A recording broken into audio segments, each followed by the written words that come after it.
12 minutos para las 9 de la mañana, estamos conversando con José Antonio de la Vega Azmitia. Hablabas del futuro y vamos a meternos con el tema del futuro un poco más adelante. Sin embargo, yo quisiera que antes nos fuéramos al análisis, lo que tú viste desde Francia de este proceso electoral. Podríamos pensar que el gran perdedor fue el partido Acción Nacional, aunque Madero diga lo contrario. Dice tu presidente nacional que ni derrotado ni de rodillas se encuentra el PAN luego de perder la presidencia de la República, subrayó Gustavo Madero, quien aclaró que tampoco se quedan con migajas ni asumirán el papel de oposición, sino de segunda fuerza política en México.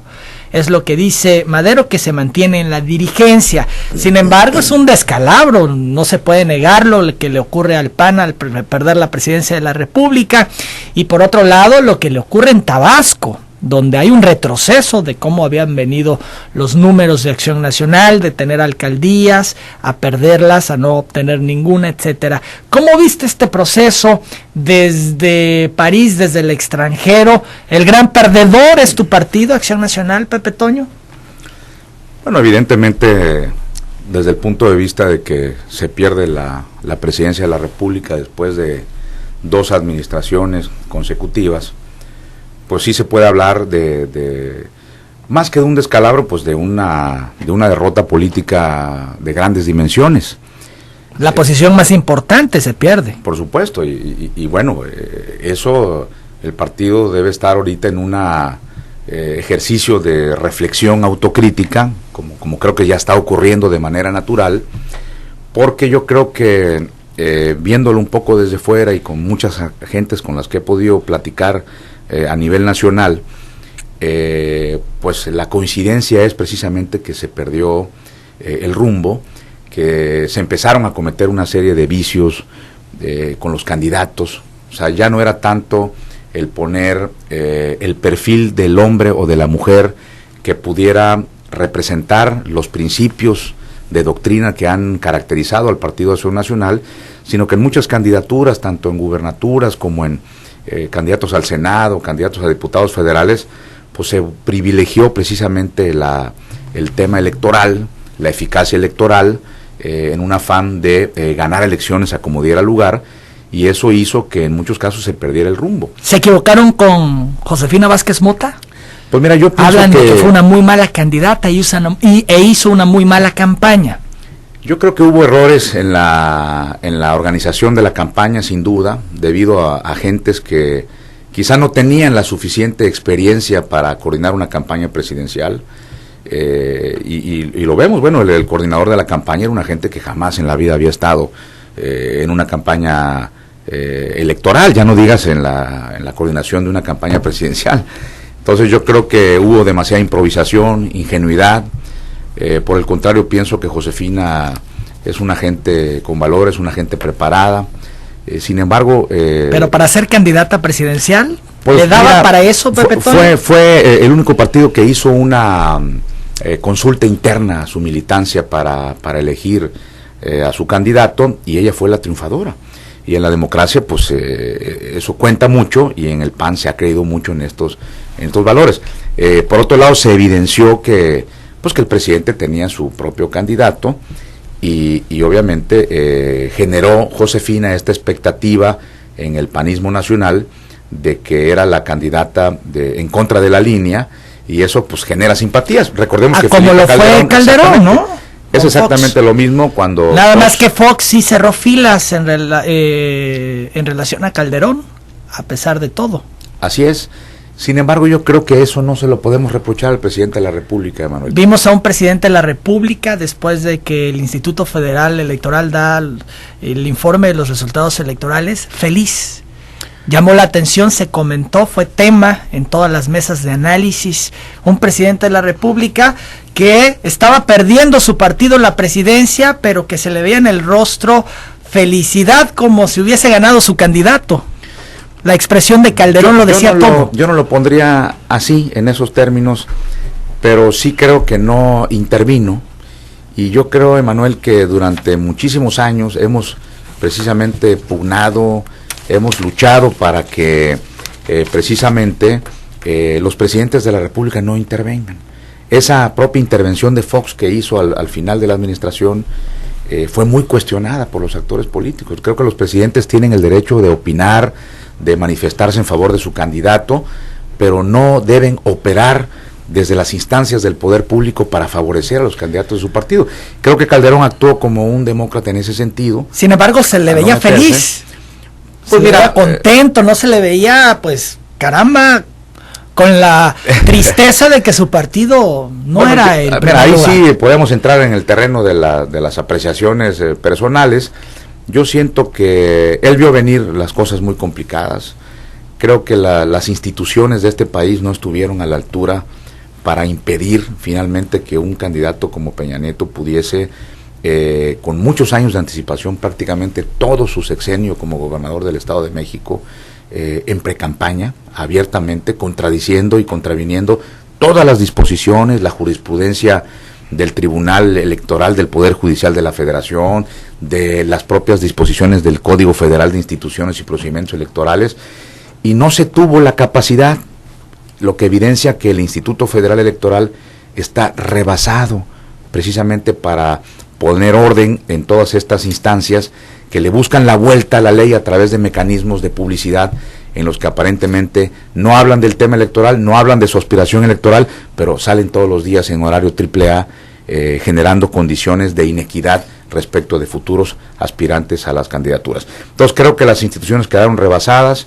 Creo que fue un hecho que rebasó al propio presidente, y frente a hechos de esa naturaleza, ante esa falta de equidad de los medios de comunicación más importantes, pues lo que estamos observando hoy es un gran conflicto postelectoral, que todavía no termina y que esperemos que se pueda dirimir de la mejor manera y que pueda limpiarse en la medida de lo posible la elección, ¿no? 5 minutos para las 9 de la mañana, Pepe Toño. ¿Y qué pasó en Tabasco? ¿Hubo retroceso? ¿Cómo te lo explicas? Mira, yo siempre he sostenido y nunca lo he ocultado, lo platiqué inclusive con Gerardo Priego 3 años antes de que fuera candidato, cuando nos anunció que quería. Yo le expresé que evidentemente pues se iba a enfrentar al gran problema que tenemos de la falta de estructura.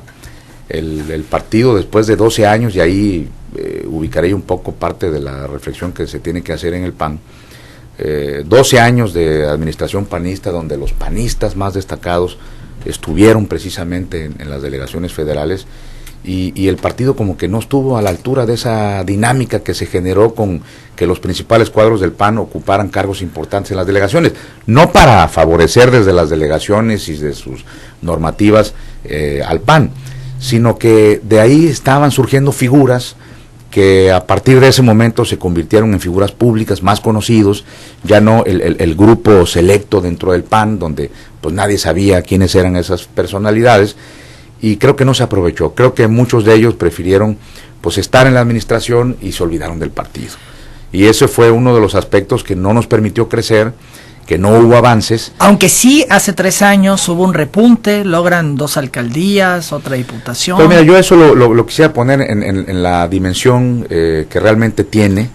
Fueron gentes que vinieron del PRI, que tenían estructuras propias del PRI, no ganaron con estructuras panistas, y para decirlo de manera muy llanamente, finalmente hubieron muy pocos panistas en sus administraciones. Entonces me parece que finalmente es el reflejo, todo lo que sucedió en Tabasco, el reflejo de la falta de estructuración del partido, de irse a meter a las comunidades y de tratar de vender la propuesta de acción nacional en el ámbito territorial de todo el Estado. ¿De quién es la culpa? ¿De la dirigencia nacional? Esto es 12 años con la presidencia de la República, donde era un partido sólido, fuerte, el partido en el poder. ¿No voltearon a ver a Tabasco? ¿Se olvidaron en 12 años de voltear a ver a Tabasco? Bueno, yo creo que, mira, Tabasco ha sido de los estados más rezagados en materia de representatividad política para el PAN, y en esa misma dimensión, pues las dirigencias nacionales establecen sus prioridades, o sea, enfocan los recursos, las estrategias, pues en las entidades federativas, donde ven el mayor potencial de obtener números de votos. Y eso no es un asunto exclusivo del PAN, es un asunto del PRI, del PRD. Pues el mismo PRI veía a Tabasco como un estado pequeño, y vimos que casi, a pesar de la algarabía local, no hubo un involucramiento mayor del candidato presidencial, porque Tabasco es un estado en el concierto nacional que representa poco el número de votos, y me parece pues que en el PAN, para el PAN nacional, Tabasco nunca ha sido de las prioridades.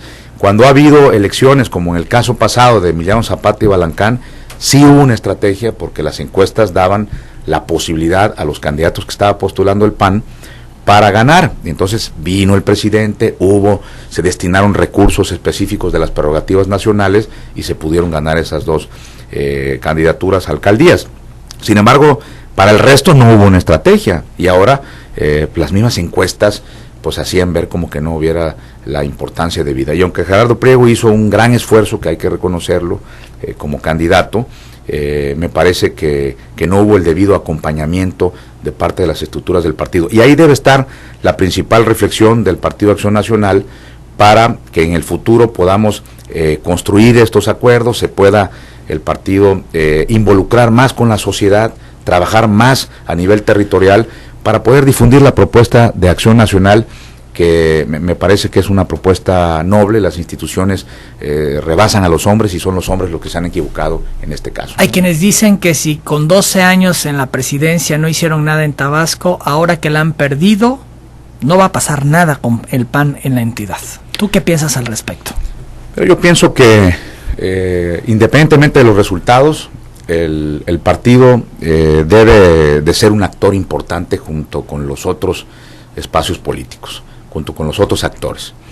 Recordemos que el PRD llega ahora en una coalición electoral con Movimiento Ciudadano y el PT, pero en esta nueva dinámica política que se requiere, el Partido Acción Nacional, el Partido Revolucionario Institucional, Nueva Alianza, el Verde Ecologista, que van a ser partidos de oposición, deben de asumir una oposición responsable, constructiva, y deben de pasar de ser simplemente elementos opositores y de denuncia a la construcción de participar en el nuevo orden político.